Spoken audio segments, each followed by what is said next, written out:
Hi friends, welcome to ரஷீஸ் ஸ்ரேஸ் log. So நாம் இன்றைக்கி வீடியோவில் பாசிப்பருப்பு ஹல்வா எப்படி செய்யலான்னு தான் பார்க்க போகிறோம். ஸோ வாங்க இன்றைக்கி நம்ம வீடியோக்குள்ளே போகலாம், எப்படி அந்த ரெசிபியை செய்யலான்னு பார்க்கலாம். ஸோ அதுக்கு ஃபஸ்ட்டு நம்ம பாசிப்பருப்பு எடுத்துக்கலாங்க. நான் இன்றைக்கி 200 கிராம்ஸ், அதாவது 200 கிராம் பாசிப்பருப்பு எடுத்திருக்கேன். இதில் வந்து நிறையா பெனிஃபிட்ஸ் இருக்குதுங்க. இது வந்து சுகர் பேஷண்ட் சாப்பிட்லாம், இது வந்து பிளட் ப்ரெஷர் லோ ஆக்கும், நிறைய பெனிஃபிட்ஸ் இருக்குது. இது கேன்சரை கூட க்யூர் பண்ணும் அப்படின்னு கண்டுபிடிச்சிருக்காங்க. ஃபஸ்ட்டு வந்து இதை 20 மினிட்ஸ் வந்து நம்ம ஊற வச்சுக்கணும். அதாவது 20 மினிட்ஸ் வந்து நம்ம இந்த பாசிப்பருப்பை சோக் பண்ணி வச்சுக்கணும். ஓகே, 20 நிமிஷம் ஊற வச்சுக்கணும். அதுக்கப்புறம் வந்து நம்ம எப்பவும் போல் நம்ம இதை குக்கரில் விசில் விட்டு வச்சுக்கணும். அதாவது நான் வந்து இன்றைக்கி வெறும் பாசிப்பருப்பை வந்து நெய்யில் வறுத்து விசில் விட்டுருக்கேன். மெயினாக வந்து இந்த பாசிப்பருப்பு ஹல்வானாலே உங்களுக்கு தெரியும், இது வந்து ஒரு கீ பேஸ்டு ஸ்வீட்டு. இதில் மெயினாக வந்து கீ தான் வந்து ரொம்ப முக்கியமான ஒரு மெயின் இன்க்ரீடியண்ட் அப்படின்னே சொல்லலாம். ஸோ பாசிப்பருப்பு நல்லா ஊறிடுச்சான்னு பாருங்கள். நல்லா 20 மினிட்ஸில் ஊரில் ஒரு சில பாசிப்பருப்பு 30 மினிட்ஸ் கூட ஆகலாம். ஸோ ஊறிடுச்சு அப்படின்னா அதை வந்து எடுத்துட்டு தண்ணியை வந்து நல்லா வடித்து விட்டுட்டு குக்கரில் கீயை ஊற்றிக்கோங்க. கீ வந்து நல்லா ஜாஸ்தியாகவே கீ ஊற்றிக்கோங்க. கீயை நல்லா ஸ்ப்ரெட் பண்ணிவிட்டு அதில் அந்த பாசிப்பருப்பை போட்டு வதக்குங்க. கீ கொஞ்சம் ஃபஸ்ட்டு நல்லா மெல்ட் ஆகிடட்டும். கீ மெல்ட் ஆனதுக்கப்புறமா பாசிப்பருப்பை போட்டு வதக்குங்க. ஓகே, ஸோ கீ எல்லாத்தையும் ஸ்ப்ரெட் பண்ணியாச்சு எல்லா இடத்துலையும். கீ ஸ்ப்ரெட் ஆனதுக்கப்புறம் பாசிப்பருப்பை போட்டு வதக்குங்க.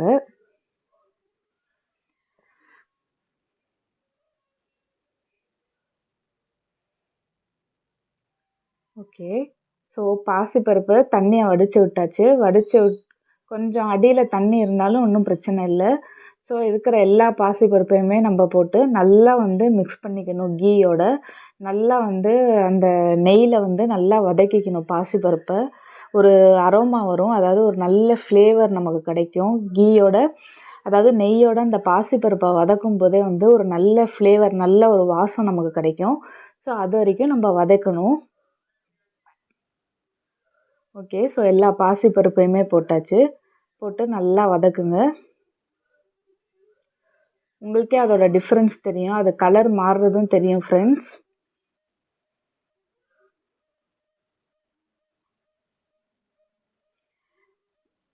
நான் கொஞ்சம் கம்மியாக நெய் ஊற்றிருக்க மாதிரி உங்களுக்கு தெரியும். உங்களுக்கு வேணும்னா இன்னும் அதிகமாக கூட நெய் ஊற்றிக்கலாம், ஒன்றும் ப்ராப்ளம் இல்லை. ஸோ ஹல்வாவுக்கு வந்து நெய் தான் ரொம்ப அவசியம். ஸோ இன்னும் கூட நீங்கள் நெய் ஊற்றிக்கலாம். 200 கிராம் பாசிப்பருப்புக்கு நீங்கள் இன்னும் அதிகமாக கூட கீ எடுத்துக்கலாம். ஸோ அது இன்னும் பிரச்சனை இல்லை. நல்லா ஃப்ரை பண்ணிக்கோங்க. கீயில் ஒரு அரோமா நமக்கு கிடைக்கும், ஒரு சூப்பரான ஸ்மெல் கிடைக்கும் நமக்கு.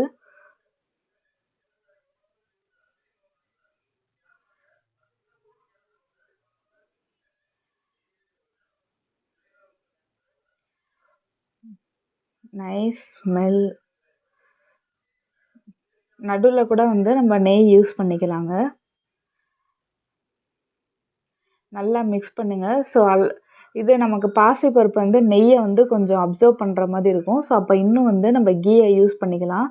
ஸோ எவ்வளோக்குள்ள அந்த பாசிப்பருப்பு கீ அப்சர்வ் பண்ணுற மாதிரி நமக்கு தெரியுதோ இன்னும் கொஞ்சம் கீ நம்ம யூஸ் பண்ணிவிட்டு அந்த அரோமா வந்து நமக்கு கிடைக்கும். ஸோ அப்போ வந்து நம்ம தண்ணி ஊற்றி விசில் விட்டுறலாம். ஸோ நான் வந்து இன்றைக்கி 4 விசில் விட்டுருக்கேன்.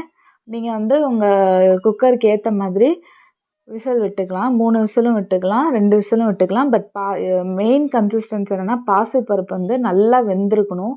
அதுதான் வந்து இதோட மெயினான ஒரு கன்சிஸ்டன்சி. அரை பாயில்டாவோ இல்லை பாதி ஹாஃப் பாயில்டாவோ தான் இருக்கக்கூடாது, ஃபுல்லி பாயில்டாக இருக்கணும் இந்த பாசிப்பருப்பு. மெயினாக மூங் தால் வந்து ஃபுல்லி பாயில்டாக இருக்கணும். தண்ணியை வந்து ஃபுல்லாக வந்து அது ஃபுல்லி சோக்குடு ஆன மாதிரி தான் நான் தண்ணியும் ஊற்றிருக்கேன். பாசிப்பருப்பு வந்து நல்லா மூழ்கிற அளவுக்கு தான் நான் தண்ணியும் ஊற்றிருக்கேன். ஊற்றி 4 விசில் விட்டுருக்கேன்.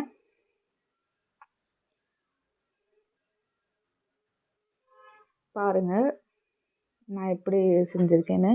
ஸோ ஃபஸ்ட்டு நெய்யில் நல்லா மிக்ஸ் பண்ணிட்டேன். அந்த ஒரு அரோமா, அந்த ஒரு சூப்பரான ஸ்மெல் நமக்கு வரும்போது அதை வந்து தண்ணி ஊற்றிட்டு விசில் விட்டுட்டேன். அவ்வளோதான். இது வந்து இருக்கிறதுலே ஈஸியான ப்ரிப்பரேஷன். கெஸ்ட்டு யாராவது நமக்கு வீட்டுக்கு வந்துட்டா கூட டக்குன்னு நம்ம ப்ரிப்பேர் பண்ணோம் அப்படின்னா, நமக்கு மெயின் வேலை விசில் வர வேண்டிய வேலை தான். விசில் வந்துருச்சு அப்படின்னா போதும், டக்குன்னு நம்ம செஞ்சிடலாம். ஸோ ஈஸியாக 4 விசில் வந்துடும். விசில் வந்துருச்சுன்னா ஈஸியாக கீ போட்டு ஃப்ரை பண்ணிட்டா முடிஞ்சுது.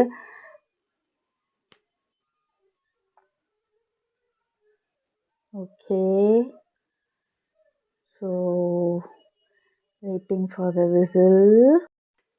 ஓகே காய்ஸ், விசில் ஒரு பக்கம் வரட்டும். நம்ம அதுக்குள்ளே வந்து இந்த முந்திரி பருப்பும் திராட்சையும் வந்து நெய்யில் வறுத்து வச்சிடலாம். ஸோ ஃபஸ்ட்டு வந்து முந்திரி பருப்பை தனியாக வறுத்து வச்சிடலாம். அதுக்கப்புறம் திராட்சை வந்து தனியாக ஃப்ரை பண்ணிடலாம்.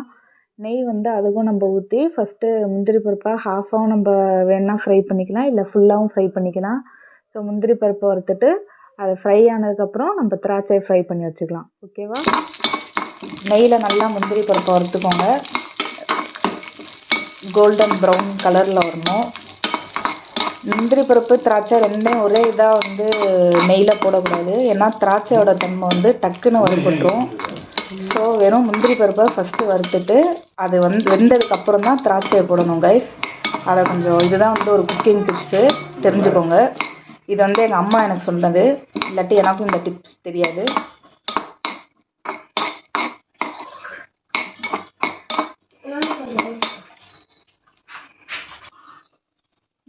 இதுக்கு மெயின் வந்து கீ தான் ஜாஸ்தி தேவைப்படும்.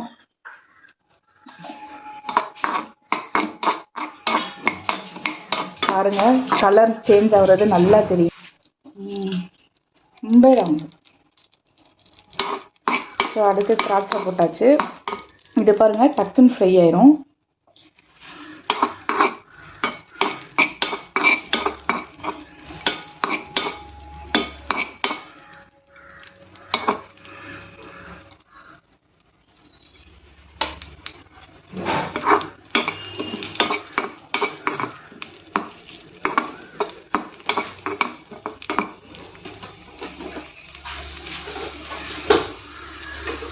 ஓகே, ஃப்ரை ஆயிடுச்சு. ஸோ நம்ம விசில் விட்டோம் இல்லையா, விசில் வந்த உடனே, விசில் அடங்கினோடனே அதை நல்லா கடைஞ்சிக்கணும். கடைஞ்சோடனே அதை மிக்சியில் போட்டு அரைச்சதுக்கப்புறம் இந்த மாதிரி கன்சிஸ்டன்சியில் வந்துடணும். வந்ததுக்கப்புறம் ஒரு கடாயை வச்சுட்டு அந்த கடாய் வந்து கொஞ்சம் சூடாகட்டும். ஓகேவா? சூடானதுக்கப்புறம் நம்ம மிக்சியில் அரைச்சோம் இல்லையா, அதை அரைச்சதை வந்து நம்ம இந்த கடாயில் கொட்டிடணும். கொட்டிட்டு அதோட சுகர் வந்து நம்ம போடணும். தேவையான அளவு சுகர் போட்டோம்னா இந்த கன்சிஸ்டன்சியில் இருக்கிறது வந்து ஆட்டோமேட்டிக்காக கொஞ்சம் லிக்விட் கன்சிஸ்டன்சியாக மாற ஆரம்பிச்சிடும். சுகர் மெல்ட் ஆக கொஞ்சம் இந்த கன்சிஸ்டன்சி வந்து லிக்விடாக மாற ஆரம்பிச்சிடும். ஸோ நல்லா வந்து நம்ம மிக்ஸ் பண்ணிக்கிட்டே இருக்கணும். அதோடு சேர்த்து கொஞ்சம் கீயும் வந்து நம்ம மிக்ஸ் பண்ணிக்கிட்டே இருக்கணும். போட்டு நிறையா கீ நம்ம இதுக்கு தேவைப்படும். பாசிப்பருப்பு ஹல்வா வந்து இதில் வந்து நிறைய நம்ம நெய் யூஸ் பண்ணணும். எவ்வளோக்குள்ள நெய் யூஸ் பண்ணுறோமோ அவ்வளோக்குள்ள நமக்கு டேஸ்ட்டு கொடுக்கும். பாருங்கள், முன்னாடி எந்த கன்சிஸ்டன்சியில் இருந்துச்சு, இப்போ சுகர் மெல்ட் ஆனதுக்கப்புறம் அப்படியே இதோட கன்சிஸ்டன்சி கொஞ்சம் லிக்விடாக ஆயிடுச்சு. பார்த்தீங்களா? ஸோ எவ்வளோக்கு சுகர் யூஸ் பண்ணுறோமோ அவ்வளோக்குள்ள லிக்விட் கன்சிஸ்டன்சி ஆகும். நம்ம வந்து அதுக்குன்னு அதிகமாக போட்டுறக்கூடாது, நமக்கு தேவையான அளவு போட்டால் போதும். ஸோ ஃபஸ்ட்டு டேஸ்ட்டு பார்த்துட்டு பத்தாட்டினா நம்ம இன்னும் கொஞ்சம் போட்டுக்கலாம். ஸோ நான் இப்போ டேஸ்ட் பார்க்குறேன் சுகர் எவ்வளோ இருக்குன்னு. ஏன்னா கொஞ்சம் கம்மியாக தான் இருக்குது. ஸோ நான் இன்னும் கொஞ்சம் சுகர் ஆட் பண்ணிக்கிறேன். ஸோ இன்னும் கொஞ்சம் சுகர் ஆட் பண்ணிக்கிட்டு அதுக்கப்புறம் கொஞ்சம் கீயும் நம்ம ஆட் பண்ணிக்கலாம். ஓகேவா? கீ ஆட் பண்ணிட்டு நம்ம நல்லா மிக்ஸ் பண்ணிக்கலாம். ஸோ இன்னும் சுகர் ஆட் பண்ணனால நமக்கு இன்னும் வந்து லிக்விடான கன்சிஸ்டன்சியில் ஆயிரும். அதாவது இது வந்து ஒரு செமி சாலிடான கன்சிஸ்டன்சி. ஃபஸ்ட்டு நம்ம அரைச்சது நீங்கள் ஜாரில் பார்த்துருப்பீங்க எந்த கன்சிஸ்டன்சியில் இருந்துச்சுன்னு. அதுக்கப்புறம் சுகர் போட்டோன்னே அது மெல்ட் ஆகி அதுக்கப்புறம் எந்த கன்சிஸ்டன்சியில் இருக்குதுன்னு பார்த்துருப்பீங்க. ஓகேவா? ஸோ அதுக்கப்புறம் நம்ம கீ போடணும். கீ போட்டோன்னே அது ஒரு கன்சிஸ்டன்சியில் மாறும். அதுக்கப்புறம் நம்ம அடுத்து ஆட் பண்ண போகிறது என்னென்னா ஆரஞ்சு ஃபுட் கலர், கேசரி பொடின்னு சொல்லுவோம் இல்லையா, அதுதான் அது. ஸோ மெயினாக இது பாசிப்பருப்பு ஹல்வாவில் அசோக் அல்வா பார்த்துருப்பீங்க இல்லையா, ஆரஞ்சு கலரில் இருக்கும். ஸோ நம்ம பாசிப்பருப்பு அல்வாலே நம்ம ஆரஞ்சு ஃபுட் கலர் நம்ம ஆட் பண்ணிக்கிறோம். நீங்கள் வந்து உங்களுக்கு அது ரொம்ப ஆரஞ்சு கலரில் இது தெரிஞ்சுது அப்படின்னு நீங்கள் ஃபீல் பண்ணிங்கன்னா இதை விட கொஞ்சம் கம்மி அமௌண்ட் கூட நீங்கள் ஆட் பண்ணிக்கலாம். ஓகேவா? ஸோ ஆட் பண்ணிவிட்டு நல்லா நீங்கள் மிக்ஸ் பண்ணிக்கிட்டே இருக்கணும். ஏன்னா அடியில் பிடிக்காமல் இருக்கணும். அதுக்காக நல்லா நீங்கள் மிக்ஸ் பண்ணிக்கிட்டே இருக்கணும். அதோட கன்சிஸ்டன்சி உங்களுக்கே தெரியும். ஹல்வாவோட கன்சிஸ்டன்சி வந்து எப்படி இருக்கும் அப்படின்னு சொல்லிட்டு தெரியும். ஸோ அந்த கன்சிஸ்டன்சி வர அளவுக்கு நீங்கள் வந்து நல்லா அந்த டெக்ஸ்சர் வர அளவுக்கு மிக்ஸ் பண்ணிக்கிட்டே இருக்கணும். அது வர அளவுக்கு மிக்ஸ் பண்ணிக்கிட்டே இருந்தீங்கன்னா கரெக்டான அந்த ஒரு டெக்ஸ்சர் உங்களுக்கு கிடச்சிரும். ஸோ பாருங்கள், பார்க்குறதுக்கே வந்து சூப்பராக இருக்குது. பார்க்குறதுக்கே வேறு லெவலாக இருக்குது இல்லையா? ஸோ டக்குன்னு ஒரு கெஸ்ட் வந்துட்டாங்கன்னா டக்குன்னு இந்த ஹல்வாவை செஞ்சு அப்படியே இப்படி முன்னாடி போய் நீட்டினீங்கன்னா ஒரு சர்ப்ரைஸாக இருக்கும். உண்மையிலே அவங்க ஷாக்காகவும் ஆயிடுவாங்க, சர்ப்ரைஸாகவும் ஆயிடுவாங்க. இதுதான் வந்து மினிமம் செய்கிறதுக்கு வந்து ஒரு 10 to 15 மினிட்ஸ்னால் அதிகங்க. விசில் வர டைம் தான் இது. அதுக்கப்புறம் ஜஸ்ட்டு மிக்சிங் தான் உங்களுக்கு டைம் எடுக்கும். So Ashoka halwa ready. பாருங்கள், ஃபஸ்ட்டு இந்த கன்சிஸ்டன்சி இப்போது எப்படி இருக்குது பாருங்கள். அல்வா இதுக்கு வந்துருச்சு. நம்ம வறுத்து வச்சுருந்த இது எல்லாத்தையும் முந்திரி பருப்பு திராட்சையும் டெக்கரேட் பண்ணிடலாம்.